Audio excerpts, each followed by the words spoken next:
Man, very sad news. So 2024 has been very unforgiving when it comes to legendary black actors or just entertainers in general that have passed away this year. That being said, rest in peace to Tony Todd, also known as Candyman, who passed away at age 69. And to my understanding, based on what I was reading online, they say he passed away from stomach cancer. And this situation reminds me a lot of when Chadwick Boseman passed away. Because you remember when he passed away, he had colon cancer. But the whole time he was receiving treatment, he was still doing television and film. And I think that's what Tony Todd was doing.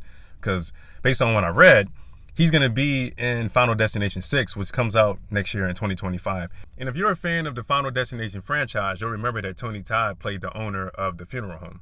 And in one of his interviews, he said, "I didn't get my master's saying I want to be a horror film star. I just wanted to be a good actor." And I believe him too. But when I was growing up, his most notable work have always been horror films.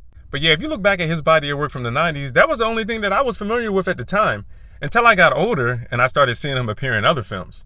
Example, have you ever seen the movie Caught Up with Bokeem Woodbine? This has always been one of my favorite movies, and Tony Todd appeared in this film too. So Bokeem Woodbine is the main character and Tony Todd is his co-star. Tony Todd plays his probation officer in the film. I've always liked this movie, but for some reason you don't really hear a lot of people talking about it that much, but it's always been one of my favorite movies. So when you mention his name, make sure you put some respect on that man's name, because he's up there with all of the greats. You got Michael Myers, Jason Voorhees, Freddy Krueger, and Candyman all in one photo. These guys right here are all equally responsible for scaring the out of every kid in my age group. I'm sure they traumatized a lot of kids when I was growing up. And I can honestly say when I was a kid, you scared the out of me. Sir, you will be missed. Rest in peace.